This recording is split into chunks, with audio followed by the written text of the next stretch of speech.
Well, welcome to Shining Light in the Darkness. My name is Julie Haslam.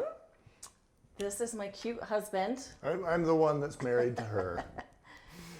I'm the schmuck. She's the princess. Whatever.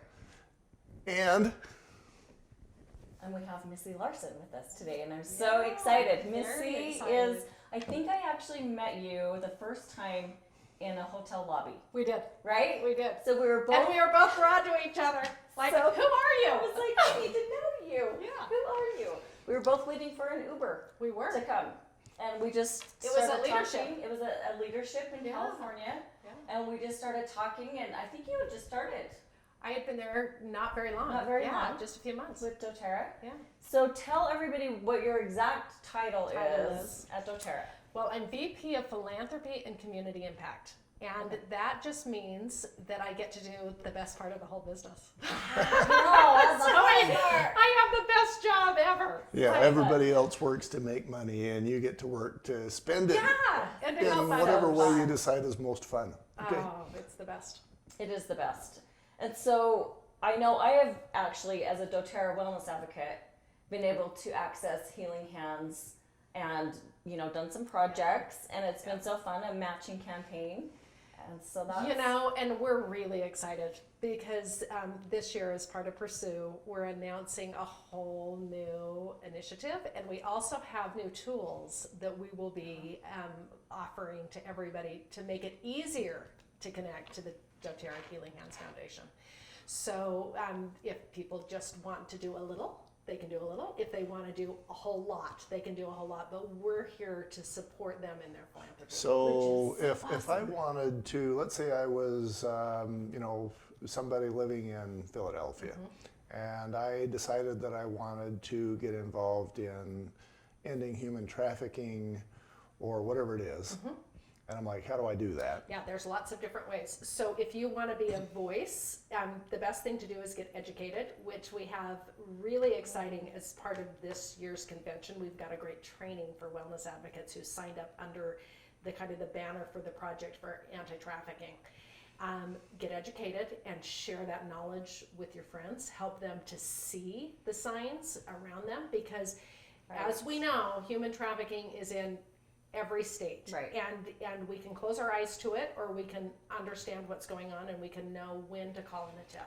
I think, and I'm guilty of this too, I think most of us choose to believe that trafficking is not where we live, because where we live is safe and good and proper, or that maybe it's only in other countries, other than that.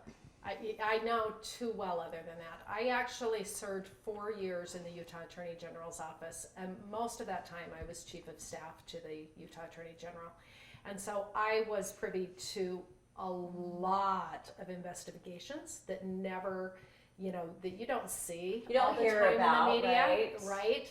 I also saw trainings that went on where this was one of the most poignant moments in where my brain turned on. They were training, and they went through a training situation where they put out on one of the websites, I've lost my phone, or my parents took away my phone, who will buy me a new one? Within 4 hours, there was some 50 guys.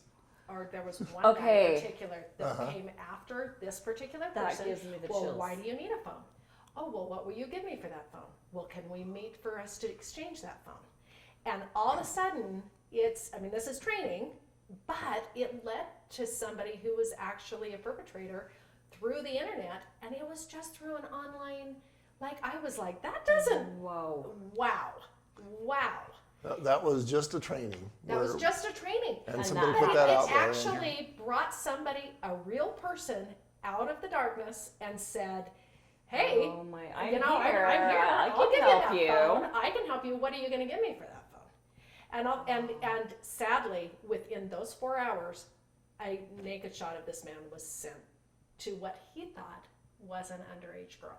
It was an investigator. Oh my gosh. But and so a lot of times parents don't even know what is going on with their internet or or phone texting or things like that. And that's where I say, if you really knew what heroes these investigators are behind the scenes that are shutting these people down before somebody is taken off of the Right. street, before somebody is actually hurt or found, I mean, Right. we've got massive heroes, and in every state with the Internet Wow. Crimes Against Children Right. units, which OUR helps. Yes. And we do. It's in a big campaign that we're doing right now as part of the Doterra Healing Hands Foundation. We're funding the ICAC units through OUR across the nation and even some internationally. And I think that that's important for people to hear, because a lot of times we're like, okay, well, investigations need to happen, but who's funding that, right? Right. Where does that come from? Do And they the have enough states resources and to do the that? governments can only fund so much, right? Right. So you only have, and so you don't have as great of tools or Right. things like that if you don't have private money that comes into play. So basically, yeah, if there's limited funds, it's like, then how are they going to protect us? And the answer is they're not. Right. They can't. Right. We've got to They protect will, ourselves. but they can't do as much, right? Right. So for instance, do you remember last year when Doterra funded a mobile lab? Yes. Those mobile labs are amazing. Yes. They change the way investigations happen. Right when I came into the Utah Attorney General's office, the office had just retained a private donor who had given and it was an anonymous donor. It actually was not Doterra. This was earlier than Doterra, right when they were getting involved in the issue. But a private donor gave this mobile lab. And the woman who ran the ICAC units is a woman, her name was Jessica Farnsworth. Amazing. She'd been an investigator and a detective in that space for years and years. And she said, finally, we don't just take the computer and take it to a lab where it sits for 7 months before they can get into it to find out if there was actual child pornography on that. We knew what was coming in through the web exchange and through the URL exchange and through all of the data that comes in, because the investigations can help do that. But to really have the evidence to be able to prosecute somebody, they took the computers away, they would go to a lab, they would sit there, and by that time, where is the perpetrator, right? They're gone. They're long the gone. guy's They're in gone. Paraguay by now. Yeah, exactly. But now with these mobile labs, you bring this person into the mobile lab. It is actually where they do the interview, and there's cameras, and they show, is this imagery on your computer? Is this?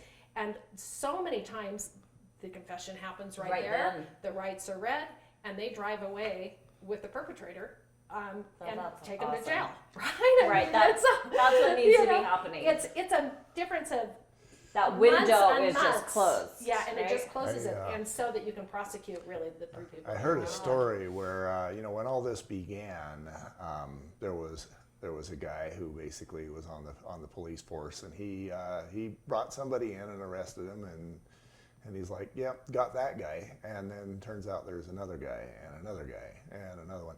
And what I'm gathering from your story about just from a training, they're everywhere. They're everywhere. And government officials or whatever, there's too many of them. And so we have to know what we got to know so that we can protect ourselves and our kids and grandkids. And also our communities, right? If we Right. know that it's strange for 10 women to be living in a small apartment together, and you don't see them very often, and that's your neighbors, Right. and There's you something don't going start on. asking questions, you kind of have to know what to ask and when to ask it.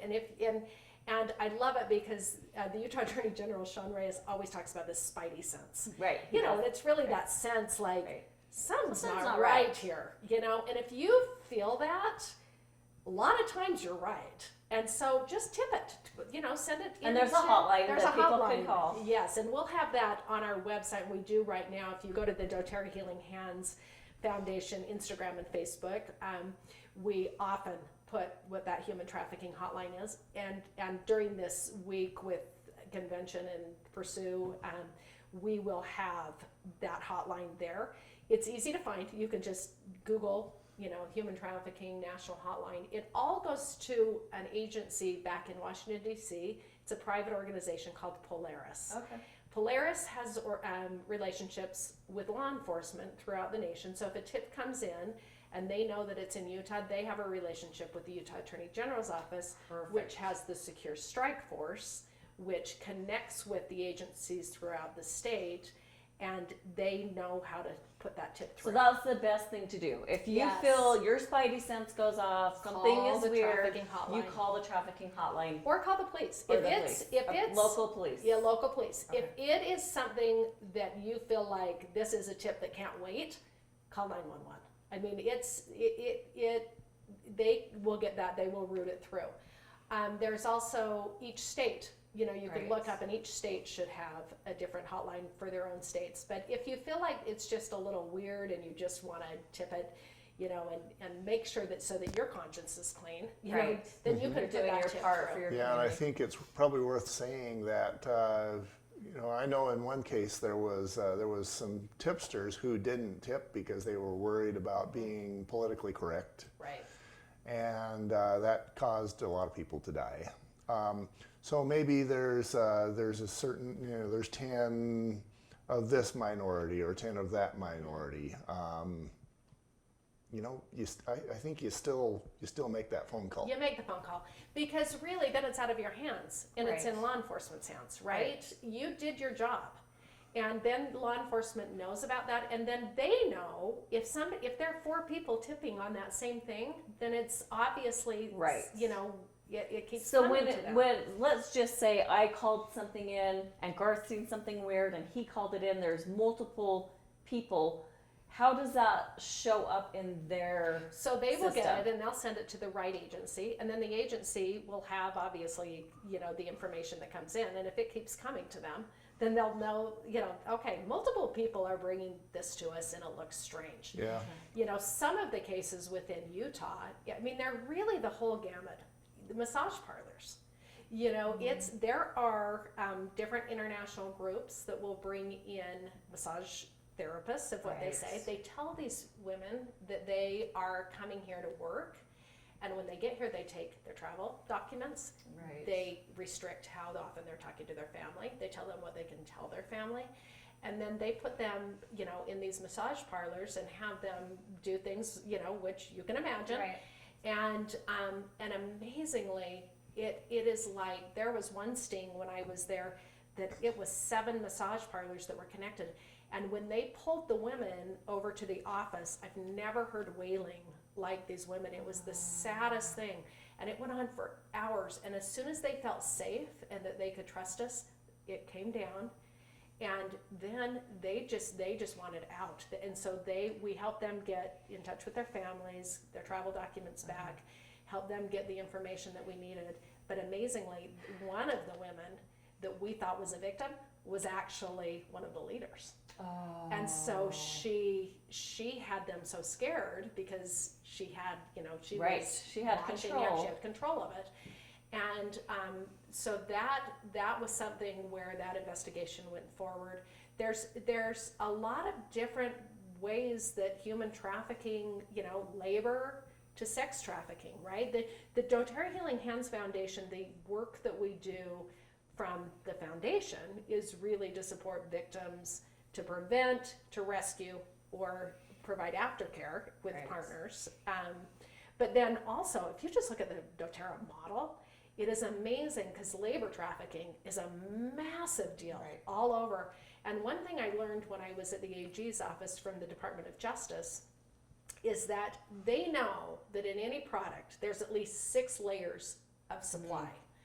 And they know that usually in that 6 layers, there's at least 2 layers that they call hidden corporations. And these hidden corporations, they register to trafficked people. So that if you go try to find them, you can't find them. But because they're in a system with a name and an address, Right. then the DOJ doesn't know how to track everybody. Their technology isn't strong enough to go and really track every individual down, or even by regions. Wow. So you have people that are registered, and this is what happens in the sex trade too. They have women. The pimps take the women, and they will register them under the rents and everything else. So if law enforcement comes along, guess who gets the ticket? The women do, not the guys. And so they have these long lists of different charges on them, and then they don't know how to get out of it because they're saying, well, if I come forward, I'm arrested. I've got a warrant out for my arrest or whatever. So they get really stuck in that, even when they're clear enough to realize this is not what I want. Right. And I need to get out. And so really, if you look at what human trafficking is, it's force or coercion. And it could be through drugs, it could be financial, and so many times that coercion just starts with just a little, like, hey, I'll buy you a phone, hey, I'll give you your rent money, and then all of a sudden, it's a system that, you're just in too deep and you can't get out. Know how to get out. Yeah, or you you think you can't get out. For example, in that example, if you believe that you go to the police and it's going to result badly for you, right, you're trapped. You're trapped. Or you think you are. Utah, a couple of years ago, passed a law that's called the Safe Harbor Law, and a lot of states are going this direction. It's very recent that they're doing this. But what happens is they give them safe harbor. They say, if you come forward and let us know that you were a victim of this and you have all of these charges, then we will take that into consideration and take away those charges so that you have safety in that. So it's interesting because a lot of the states are recognizing this and recognizing that these people are victims. but it's like, how do the women know that? I know. That's the thing. Like, how do they actually know that law is in place? Law is in place. That they and a can lot use of times that. they just have to be picked up by the police to know that, right? And so it's the more we can become informed about what to look for, what to support. If a police can get in touch with somebody that they feel, whether they see that they're a victim or somebody that's out a criminal, Right. once it gets in, they can start sorting that out. But until you have somebody in a safe care of law enforcement or a safe care of family or things like that, then it's very hard to start pulling that apart. So it's always good to tip. Even if it's just a little spidey sense in there, it's always good to Which send I in a think tip. we all need to hear that. Yeah. Because like Garth was saying, sometimes you're like, oh gosh, I don't know if I should step in, or I don't know if this really is something. But if you're feeling that weird, icky feeling about something, or something doesn't quite feel right, or you've got goosebumps, right? Right. Then just call. It's just better to call than And not many to say times anything. it's distant, right? We see somebody and we're like, Right. that seems weird. But how Right. often is it a member of our family. family or friends, right? And we just go. And then you've got all of that cultural indoctrination that's like, keep your nose in your own business. Yeah. That's their problem, not yours. Don't be nosy. Don't be the tattletale neighbor. So I think we just have to ask, right? We need to say, are you safe? And see what the reaction is. Do you need help? And there are certain questions, and in that training you find out what those questions are. Is somebody making money off of you, right? Are you able to sustain, what's happening here? And from what I understand, in many cases they've got something on those girls. So if you ask them directly, do you need help? They'll say, nope. I don't want my mother and father and family and loved ones killed, so nope, Right. I don't need help. I don't have anything, right? And that happens, and that's why if you have that feeling, call law enforcement. Because then if once law enforcement has them in a safe environment, gets them away from the situation, they see that their parents aren't killed, right? And so but you even look at the Elizabeth Smart, right? Oh yeah. She was a young child who believed that the man who was doing horrendous things to her could Hurt her family. And that was a case that I actually worked on. I was doing all of the media for. Wow. That was my neighborhood that she was taken out of. And so I was very close to that one. And to hear her speak and to realize the empowerment that she gives to women that have been, in situations that are horrendous situations, because she went through What that the girl worst, went through, yeah. and who she has become. the bright light that she She's shines. such a bright Yeah. light. Yeah. I just, oh my gosh, What? Are we stopping for a minute? I seriously don't know how. Yeah, she's amazing. Oh my gosh. I feel like that was like, we ready? She really is a bright light. Yeah, she's amazing. And so you look, and you need people like that, right? Yes, And you need yes. you to help move this message, because, and so when you went back, what can people do? You can become educated, you can call in tips, you can do that. If that's all you want to do to fight, that's great. That's great. Then there's another. We can help you through the Doterra Healing Hands Foundation with things you can share online. You know, you can share the way to get educated. You can educate others. Then there's ways that you could do a fundraiser, and you guys are doing this. Do you want to talk about it? I'm so excited. I am so excited about this fundraiser. So, I don't even know. I don't know where to start because I'm so excited. Okay, so we have a Facebook group, right, that we set up a long time ago to just kind of get the word out about trafficking. Yeah. And it was for doTERRA Wellness Advocates only. So there was about 4,000 people in the group, right? And it's so that whoever had a fundraiser that they were doing or some kind of an event that they could just use this one place, right? And over the last few weeks, it's just blown up. We have over 41,000 people in the group right now. Right. But what our focus was for this group and our intention is to bring light. We already know about the darkness, right? It's dark, it's heavy, but we want to shed light. Right. And we want to educate people, right? We want to talk about prevention. We want to talk about rescue, and we want to talk about aftercare. Yeah. So. And better yet, support it. And support it. Yeah, Not just talk about it. Because Do how many something of about it. us can go do the investigation? So Yeah, the truth right. is, you have to be trained so you're not hurt. Yes. We don't want to put anybody in harm's way. Right. So prevention means education. Yes. It also means a new initiative that we're launching. You know, Yes. This. It kind of reminds So fun. me that a person who wants to be helpful in this category, you know, you'd be poorly advised to just walk into that massage parlor or whatever yeah. and say, no, Yeah. this is ending, because then you become the next victim. Something Julie and I decided we would focus on is the phrase, it's better to shine a light than to curse the darkness, Yeah. or better to light a candle than to curse the darkness. And so that's kind of what we're about. And I'm hoping that as a result of these conversations being recorded, that there's more candles being lit. Right. Right. Well, and I think with this fundraiser that we're launching on Saturday, September 12th, right? So That cool. there's going to be a way for people to step forward Yeah. in whatever way Whatever they want. Yeah. they want to, Yep. right? So that, like you said, they can start small and do something little, or they can do something really big, or they Right. can do something in between. Right. There's going to be And it's all something. good. And everything Yeah. matters. All of it All matters. of it matters. And I am, oh my gosh, I am so excited for it to launch. It's been, Well, you see, you just started small, yeah. and then it grows, and there's attention on the issue in lots of different ways, and people start waking up and saying, "Oh, I didn't realize that my kids online might be at risk."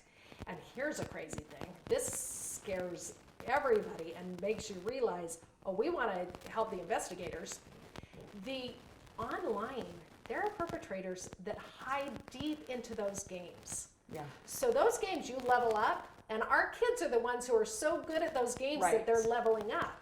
Well, adults, I mean, if we walked in and tried to play that game, we would crash out on like level 1 or 2, right? Oh, yeah. Because you don't Yeah. ever play it. Minecraft.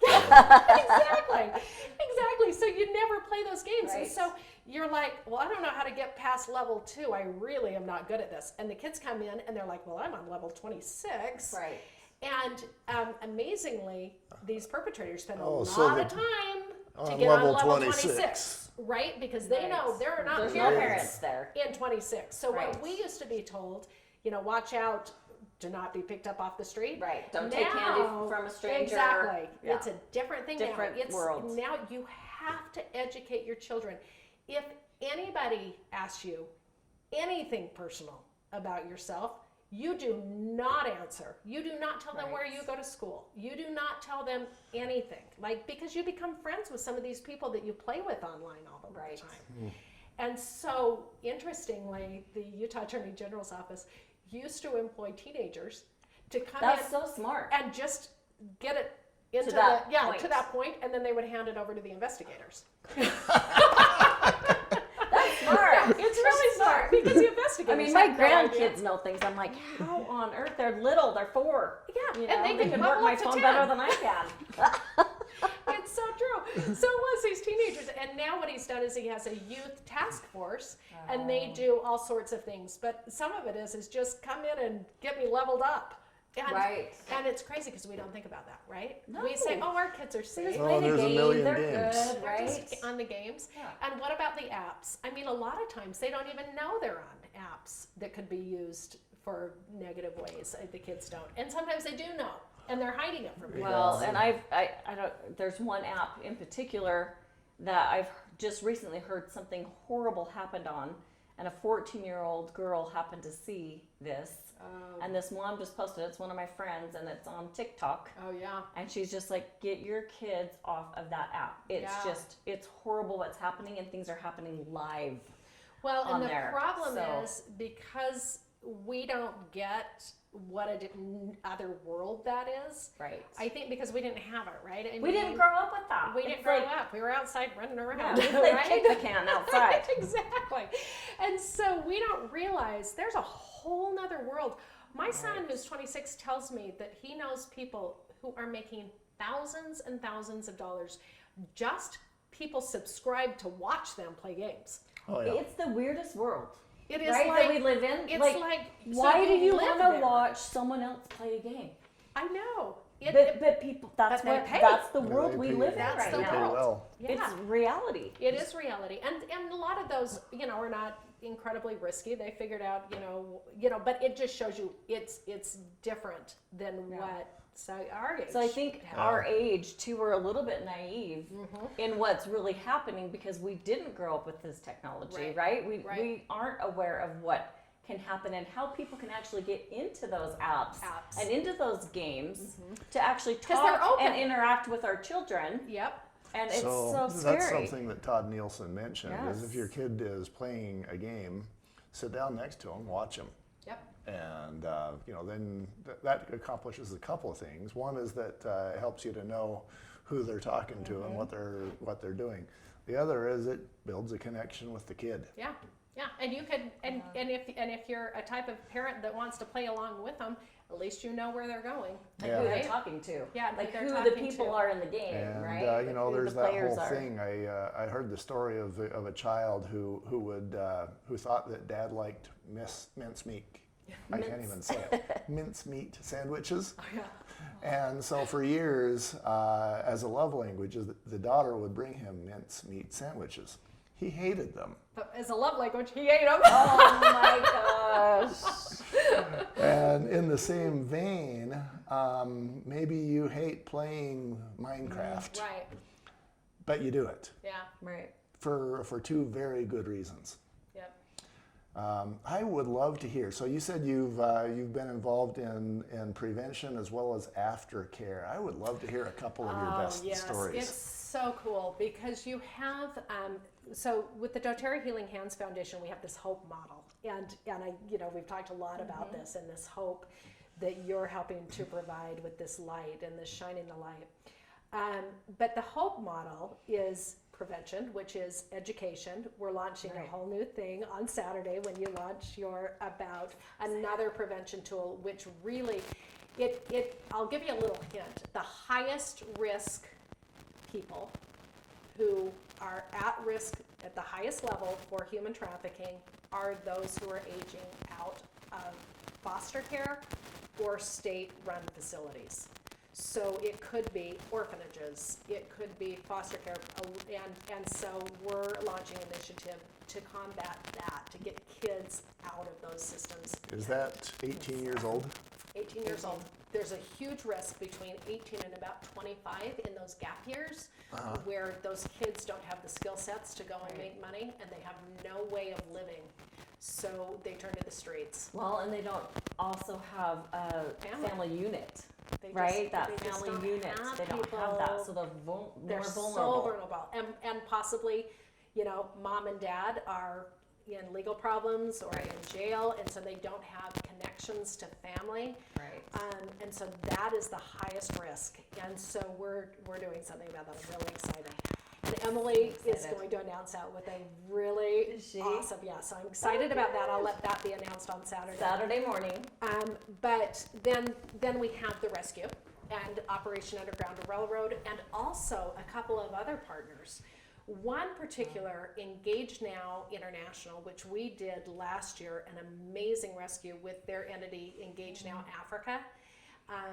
The Doterra Healing Hands Foundation funded an operation in Kenya. We've got great sourcing in Kenya, so not only are we dealing with the anti-laboring trafficking with the sourcing of the oils in Kenya, but we said to this partner, well, if you're in Kenya, let's do some investigations there, and let's shut down some of the trafficking happening there.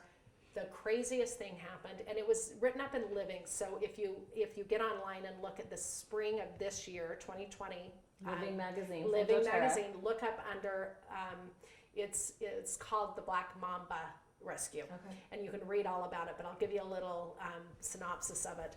So they found about 6 girls a few months before and rescued them.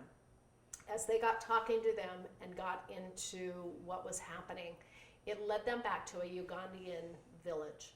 This village was basically prepping girls from the time they were little to be brought to an open air market in a park in Kenya to sell them to the Shabab. And so they tracked that down. Engage Now Africa went with law enforcement in the area, and they were able to free 100 girls on one day. And they could have actually freed more. They have now been supporting to go back to that community, but those 100 girls, they had to be able to support them with prosecution of the perpetrators and also get them into aftercare, which you're talking about. And it doesn't do any good to rescue if there's not aftercare, because they end up. That's all they know. That's all they know. They end up back. So you really have to have good aftercare. And we have an amazing partner with Rafa House. Love Rafa House. So great. And that's another awesome under our Hope model that really is supported through the Hope Oil and through Doterra. And then we have worked with another organization in the Philippines for both boys and girls. They're expanding. It's called Lighthouse, and so that's another aftercare. But aftercare is very, very difficult, because if somebody has been living a life of that much restriction and entrapment, then the psychological and everything else that is going on with that, it really is very intense around safety. It's intense around mental health, physical health, safety, all of those things that all interrelate to allow a person to be able to come out of the horrendous reality that they were living. So it's, you talk about, and sometimes I don't even call it rehabilitation, I'll call it habilitation. Because, they were never habilitated in the first place. They never had a life that was like a positive, normal life. And so to know that you could actually dream to have something beyond this entrapment is sometimes even a major barrier. Well, and I think too, just if that's all you know and that's all you've known, it's got to be scary to even let go of that mindset that you have, right? So even though it was horrible, it's all you know. And so the unknown is scary, even if it's positive and could be this amazing thing for you. It's an unknown. So I think, I can just imagine. So the aftercare, you have to have really reputable, groups that really understand all of the layers psychology. And the psychology. And Rafa's amazing.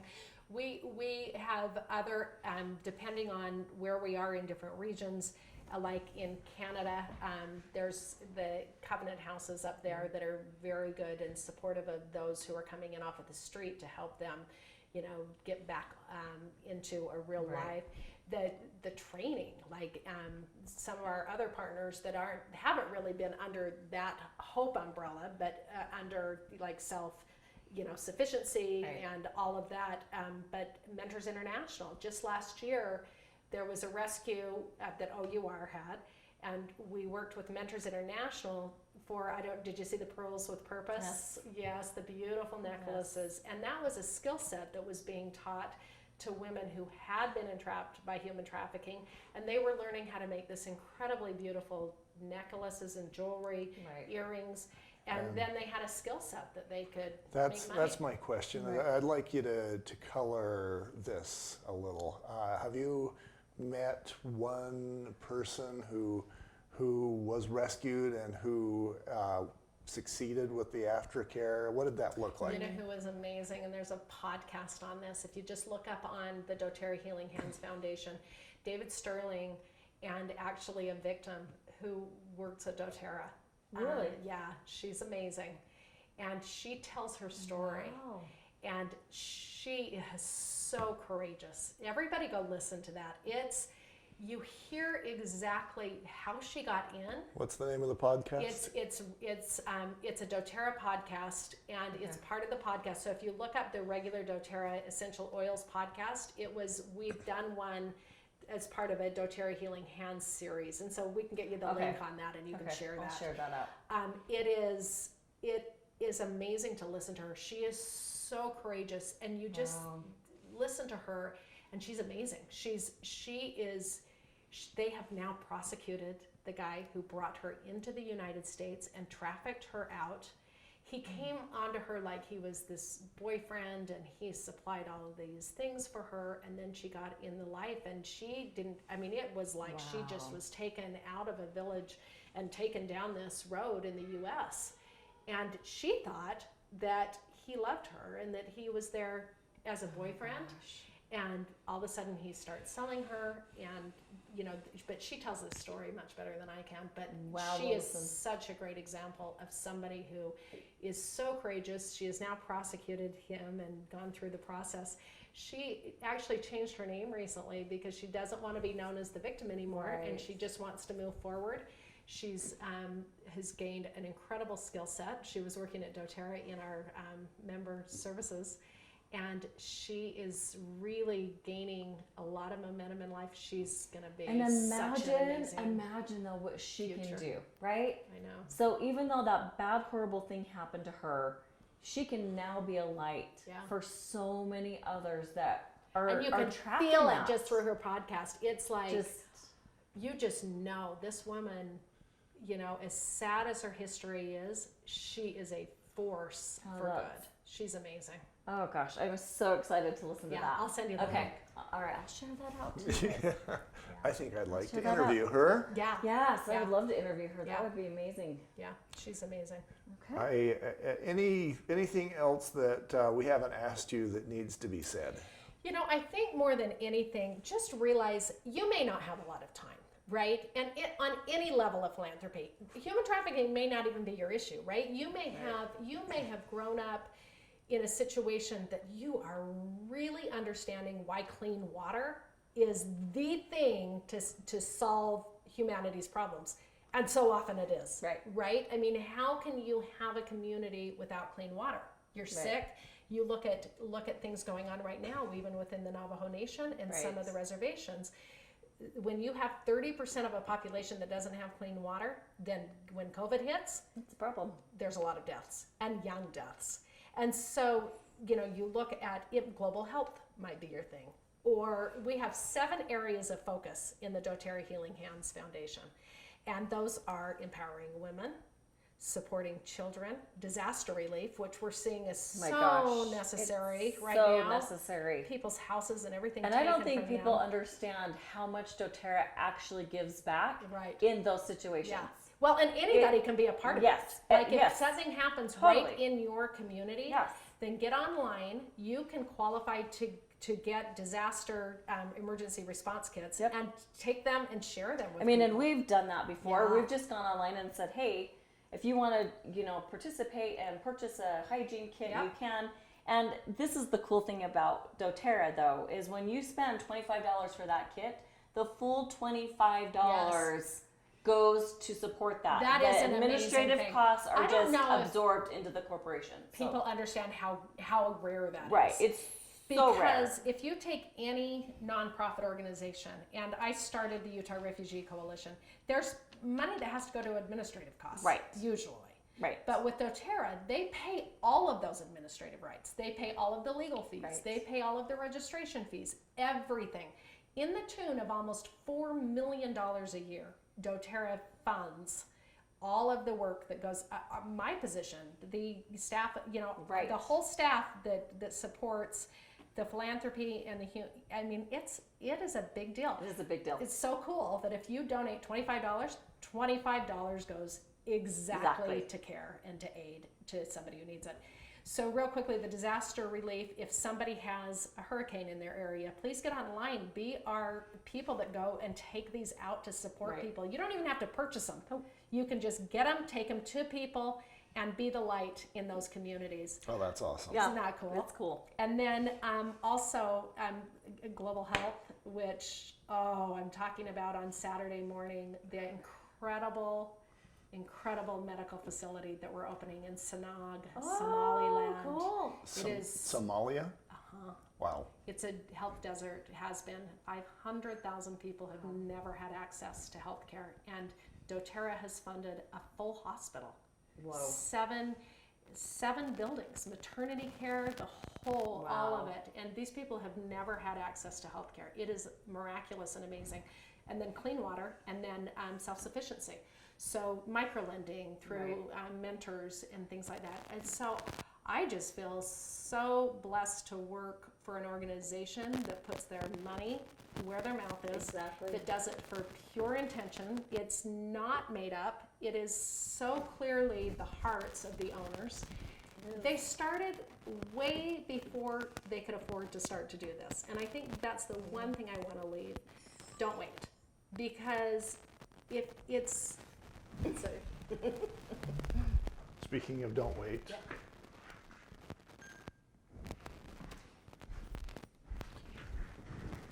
Now, I don't know where you were, but yeah, that's fine. So it's so critical. So don't wait.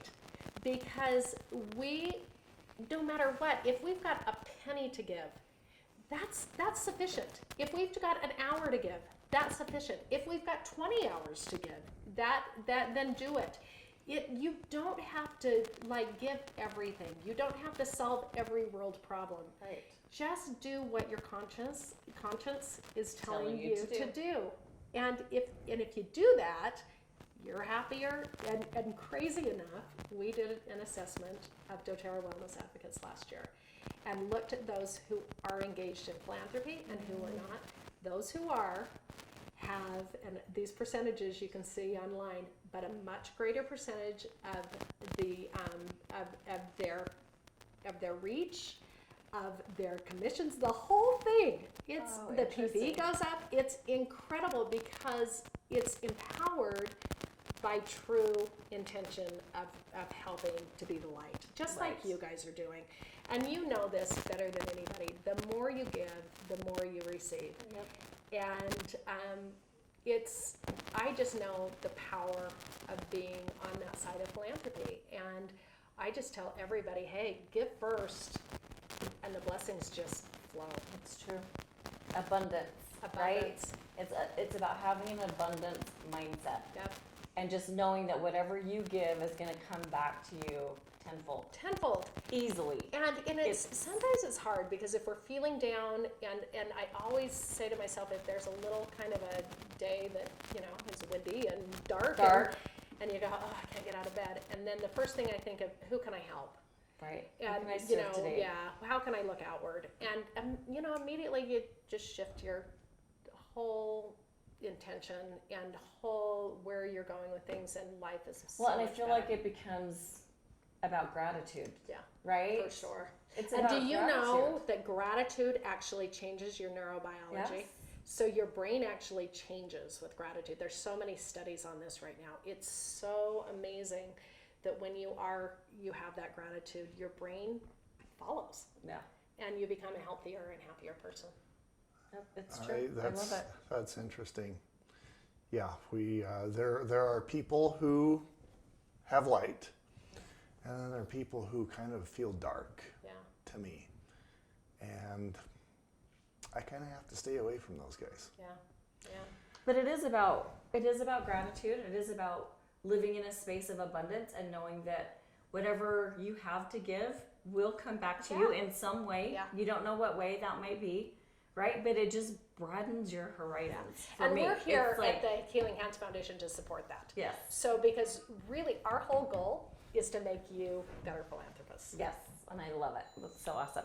All right, shine your light.